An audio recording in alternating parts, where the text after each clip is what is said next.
Hello, Tina. I've been working on this and I'm sending all of this to you just to let you know.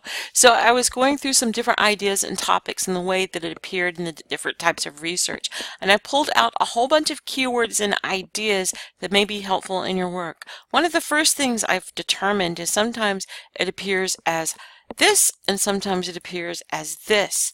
To make your searching smooth, just use this. Less is more. You'll find more things, and you'll get for this and this by just using this. It seems to consistently come up. I pulled up some issues, test assessments, symptoms, and all sorts of things that are affiliated. These are also keywords. In other words, you could add into your search to find other information. The first thing I want to show you is the DSM library. I'm going to pull you over here. Go to the library resources. You're going to look at the database list, and it's going to have D for DSM library. I know you said you had it, but this is going to look at it in different ways. So I'm going to click on here. Sometimes it's a little quirky about how to use it. So this is actually the search up here. So I'm just going to put in Huntington's, not the disease, not the other word that I can't pronounce frankly.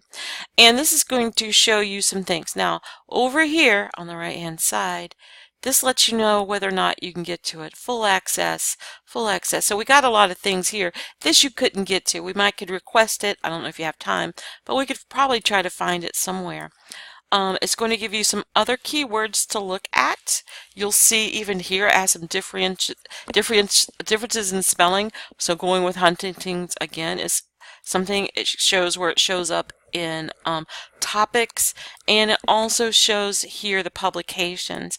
This is the important piece I want you to see. You can see where these all are from, and I select here DSM library because I want you to look at everything, but I especially want you to look at this because this has to do with the book that you have and a book you don't have.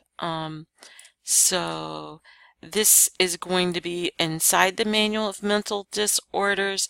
This is going to be inside this other thing that I want you to look at. The one of them was differentials, something about trees. Anyway, sorry about that. Sitting here thinking about it, I can't find it. But this is going to lead you into some different sections that I want to make sure that you see.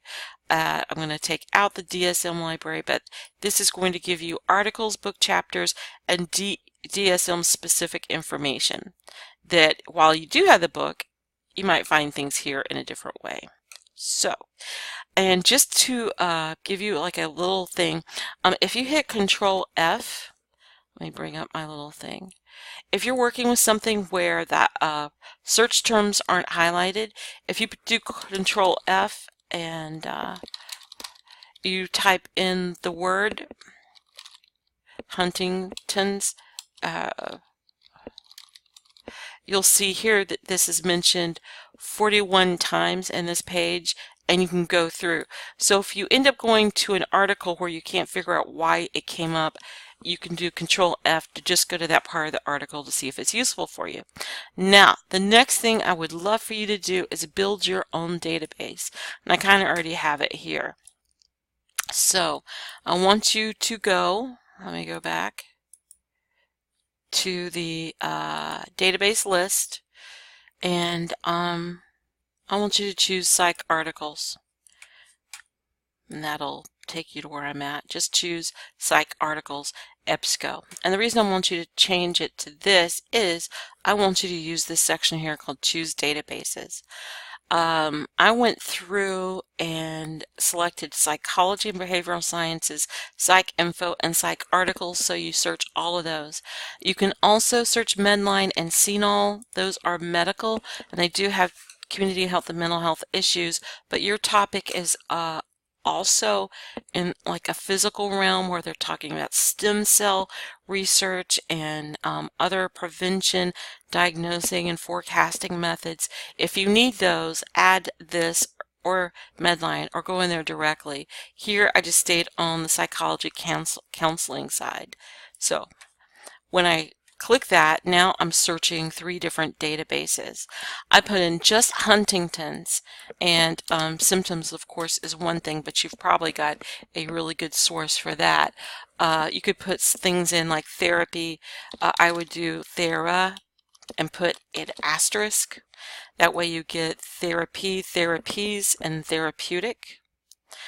You can limit, of course, over here on the left-hand side, according to the date, peer-reviewed, full text. We know that your professor wants you to get evidence-based style items. We can pull this up for the past 5 years.